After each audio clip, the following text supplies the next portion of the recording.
بسم الله الرحمن الرحيم. وهو الذي ينزل الغيث من بعد ما قنطوا وينشر رحمته وهو الولي الحميد. تو معلوم ہوا کہ اللہ تعالیٰ اپنے گناہوں کی سزا اس قدر میں دیتے ہیں. ابن ماجہ کی روایت ہے. عبداللہ بن عمر رضی اللہ تعالیٰ عنہما راوی ہیں. عبداللہ بن عمر رضی اللہ عنہما کہتے ہیں نبی کریم صلی اللہ علیہ وسلم نے فرمایا 5 گناہ ایسے ہیں کہ 5 گناہ جب پھیل جائیں گے عام ہو جائیں گے ان 5 گناہوں سے 5 مصیبتیں جنم لیں گی. 5 گناہ ایسے ہیں کہ جو 5 مصیبتوں کو دعوت دینے والے ہیں. اور آپ صحابہ سے خطاب کر کے فرماتے ہیں وَأَعُوذُ بِاللَّهِ أَن تُدْرِكُوا ذَلِكَ میں اللہ کی پناہ چاہتا ہوں کہ یہ زمانہ کہیں تم نہ پالو. صحابہ سے خطاب کر کے آپ فرماتے ہیں میں اللہ کی پناہ چاہتا ہوں کہ کہیں یہ زمانہ تم نہ پالو جس زمانے میں کہ یہ 5 گناہ 5 جرائم عام ہو جائیں گے. آپ نے فرمایا جس قوم میں بھی جس بستی میں بھی اور جس معاشرے اور سوسائٹی میں بھی زنا عام ہو جائے الگ اعلان زنا کیا جانے لگے زنا کے اسباب عام ہو جائے اللہ تبارک و تعالیٰ اس قوم پر طاعون کو عام کر دے گا. پلیگ کی بیماری اللہ تعالیٰ لائے گا. اور نہ صرف طاعون آپ صلی اللہ علیہ وسلم نے فرمایا کہ وَالْأَوْجَاعُ الَّذِي لَمْ تَكُنْ فِي أَسْلَافِهِمْ جس سماج میں بھی زنا عام ہوگا اس سماج اور اس سوسائٹی میں ایسی بیماریاں پیدا ہوں گی جو پچھلی ان کے آبا و اجداد میں پچھلے زمانے میں ایسی بیماریاں نہ دیکھی گئی ہوں. ایسی بیماریاں عام ہوں گی. اور آپ جانتے ہیں ایک وغیرہ کی بیماری انسان تاریخ میں جس کو نہیں جانتا تھا آج انسان مانتا ہے کہ زنا کے سبب سے بدکاری فسق و فجور کے سبب سے یہ بیماری عام ہے. آپ نے فرمایا زنا جب عام ہوگا معاشرے میں ایسی بیماریاں عام ہوگی جو بیماریاں کے آج سے پہلے دیکھی نہ گئی ہو گزرے ہوئے زمانے میں پائی نہ گئی ہو ایسی بیماریاں عام ہوں. اور آپ نے فرمایا کاروبار کرتے ہوئے ناپ تول میں اگر کمی کی جائے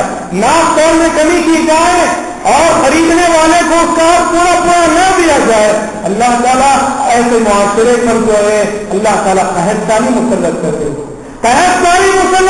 گے. ایسے معاشرے میں بارشیں نہ ہوں گی. ایسے معاشرے میں قحطانی عام ہو جائے گی. بھوکمری عام ہو جائے گی. انسان بھوک اور پیاس کی وجہ سے مرنے لگے. آپ نے فرمایا اور جب انسان اپنے مال کی زکات نکالنے میں بخیلی نہیں کرے زکات نہ نکالے وقت میں نہ نکالے زکات واجب ہونے کے باوجود بھی اگر زکات نہ نکالی جائے تو اللہ تعالیٰ ایسے لوگوں سے بارش روک لیں گے. ایسے لوگوں پر جو ہے بارش نہ ہوگی.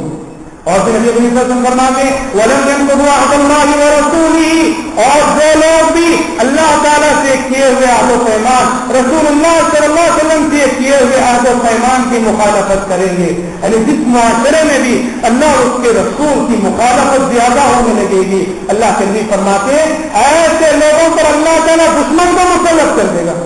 ایسے لوگوں پر اللہ تعالیٰ دشمن کو مسلط کر دے گا.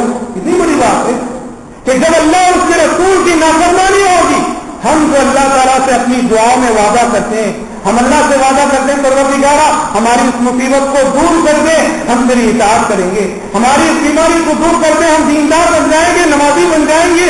ہم میں سے ہر شخص وعدہ کرتا ہے. اللہ کے نبی صلی اللہ علیہ وسلم کہتے ہیں یہ وعدہ کرنے کے بعد جو شخص بھی وعدہ خلافی کرے گا ایسے اشخاص پر ایسے لوگوں پر اللہ تعالیٰ ان کے دشمنوں کو مسلط کر دے گا. ان کے دشمن ان پر غالب آ جائیں گے. دشمن ان کو پریشان کرنے لگیں گے. پھر آپ کا سمجھ آخری بات یہ فرمائی کہ مسلم حکمران مسلم حکومتیں مسلم بادشاہ اگر کتاب و سنت کو نافذ نہ کریں اپنی حکومت میں کتاب و سنت کو نافذ نہ کریں اللہ تبارک و تعالیٰ ایسے بادشاہوں کے درمیان اختلافات ڈال دیں گے.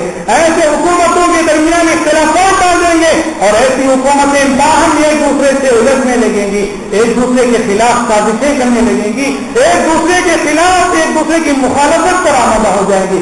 اللہ تعالیٰ ان حکمرانوں کو آپس میں لڑا دے گا جو کتاب و سنت کو اپنے حکومت میں نافذ نہیں کریں گے کتاب و سنت کے مطابق حکومت نہیں چلائیں گے. تو غور فرمائیں ان 5 باتوں میں نبی کریم صلی اللہ علیہ وسلم نے ایک بات یہ اہم فرمائی کہ جب زکات کما کو نہیں دی جائے گی اللہ تبارک و تعالیٰ بارش کو روک لیں گے. تو انسانوں کے گناہ انسانوں کی معصیتیں انسانوں کی نافرمانیاں یہ بارش کے رکنے کا ایک اہم ترین سبب بارش کے نہ ہونے کا ایک اہم ترین سبب ہے. اسی لیے جب کبھی ایسا ماحول پیدا ہو، جب کبھی ایسا وقت آئے موسم ہو اور بارش نہ ہو، انسان بارش کے لیے تڑپنے لگے، قرآن کی یہ تعلیم ہے کہ انسان اپنے گناہوں سے توبہ کرے، انسان کثرت سے استغفار کرے، اللہ تبارک و تعالیٰ کی طرف رجوع ہو۔ جس قدر استغفار ہوگا اسی قدر اللہ تبارک و تعالیٰ خوش ہوتے ہیں اور بارش برساتے ہیں۔ حضرت نوح علیہ السلام نے اپنی قوم سے خطاب کرتے ہوئے فرمایا تھا فَقُلْتُ اسْتَغْفِرُوا رَبَّكُمْ إِنَّهُ كَانَ غَفَّارًا فَقُلْتُ اسْتَغْفِرُوا رَبَّكُمْ إِنَّهُ كَانَ غَفَّارًا يُرْسِلِ السَّمَاءَ عَلَيْكُمْ مِدْرَارًا۔ حضرت نوح علیہ السلام نے اپنی قوم سے کہا اے میری قوم کے نافرمانوں، اے میری قوم کے عاصیوں، اے میری قوم کے متکبروں، اپنے گناہوں کا محاسبہ کرو، اپنی زندگیوں کا محاسبہ کرو اور اپنی زندگیوں کا محاسبہ کر کے کثرت سے استغفار کرو، کثرت سے استغفر اللہ کرو، اللہم اغفر لی پڑھا کرو اور اپنے گناہوں سے معافی مانگا کرو۔ انہو کان غفارا، کیونکہ تمہارا رب بڑا غفار ہے، استغفار کی ادا اور معافی مانگنے کی ادا اس کو پسند ہے اور تمہیں معاف کرے گا، اور معاف کر کے کیا کرے گا یرسل السماء علیکم مدرارا، تم پر موسلا دھار بارشیں بھیجے گا، تیز بارشیں اللہ تعالیٰ تم پر نازل فرمائے گا۔ دیکھیے استغفار کا ثمرہ، استغفار کا پہلا نتیجہ حضرت نوح علیہ السلام کے ذکر کر رہے ہیں کہ تم اگر استغفار کرو گے اللہ تعالیٰ تم پر موسلا دھار بارشیں بھیجے گا، آسمان سے اللہ تعالیٰ بارشیں نازل فرمائے گا۔ استغفار کرنا چاہیے اور استغفار کے ساتھ ساتھ دعا کرنا چاہیے، بارشوں کے لیے دعا کرنا چاہیے۔ نبی کریم صلی اللہ علیہ وسلم بارش نہ ہوتی دعائیں کرتے تھے، آپ کہتے تھے اللہم اسق عبادک و بہائمک وانصر رحمتک واحی بلدک المیت، اے اللہ اپنے بندوں کو سیراب کرنا، اپنے جانوروں کو سیراب کرنا، تیری مخلوقات کو سیراب کرنا، تیری رحمت کو اس روئے زمین پہ پھیلا دے اور اس مردہ زمین کو پھر سے زندہ کر دے۔ یہ دعا آپ صلی اللہ علیہ وسلم کیا کرتے تھے۔ اللہم اسقنا غیثا مغیثا مریعا مریعا نافعا غیر ضار عاجلا غیر عاجل، یہ دعا آپ کو فرمایا کرتے تھے۔ حضرت انس کی روایت ہے، بخاری مسلم وغیرہ کی روایت ہے، نبی کریم صلی اللہ علیہ وسلم ایک مرتبہ تقریر کر رہے تھے، جمعہ کا خطبہ دے رہے تھے، جمعہ کا خطبہ دے رہے تھے، بہت دنوں سے بارش نہیں ہوئی تھی، آپ کا خطبہ چل رہا تھا، ایک آرابی ایک بدو مسجد میں داخل ہوا، مسجد میں داخل ہونے کے ساتھ اس نے وہیں سے نبی کریم صلی اللہ علیہ وسلم کو پکار کر کہنے لگا یا رسول اللہ ہلکت الاموال ہلکت الاموال وانقطعت السبل قدر اللہ، اے اللہ کے نبی بارشیں نہیں ہو رہی ہیں، قحط سالی کی وجہ سے کھیتیاں تباہ ہو رہی ہیں، فصلیں تباہ ہو رہی ہیں، جانور مر رہے ہیں اور راستے میں آباد اور ویران ہو گئے ہیں، اللہ سے دعا کریں کہ بارش ہو جائے۔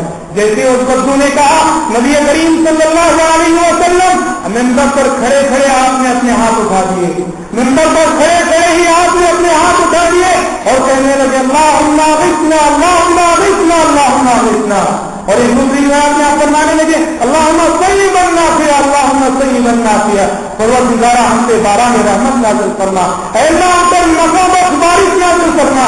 آپ صلی اللہ علیہ وسلم منبر پر کھڑے ہوئے اپنے ہاتھ اٹھا کے دعا کرنے لگے۔ حضرت انس بن مالک رضی اللہ عنہ فرماتے ہیں اللہ کی قسم جس وقت نبی کریم صلی اللہ علیہ وسلم نے دعا کی ہم نے دیکھا آسمان بالکل صاف تھا، بادل کا ہلکا سا ٹکڑا بھی نہ تھا، بادل کی ہلکی سی ٹکڑی بھی جو آسمان پہ نہیں پائی جاتی تھی، لیکن جیسے ہی آپ نے ہاتھ اٹھائے، جیسے ہی آپ صلی اللہ علیہ وسلم کے ہاتھ اٹھے، جیسے ہی آپ صلی اللہ علیہ وسلم نے دعا کی اور نماز سے فارغ ہو کے ہم جانے لگے، ہم نے دیکھا کہ ایک بادل کا ہلکا سا ٹکڑا آیا، بادل کا ہلکا سا ٹکڑا آیا اور اس کے پیچھے بادل جمتے گئے اور دیکھتے ہی دیکھتے سارے کے سارے مدینہ شہر کے بادل چھا گئے اور اس قدر بارش ہوئی، اس قدر بارش ہوئی۔ حضرت انس فرماتے ہیں قسم کھاتے ہوئے کہتے اللہ کی قسم ایک ہفتہ سورج دیکھنے کو نہیں ملا، ایک ہفتہ سورج دیکھنے کو نہیں ملا۔ نبی کی دعا کے بعد جو آسمان برسنے لگا تو ایک ہفتہ تک پورے مدینے پر بادل چھائے رہے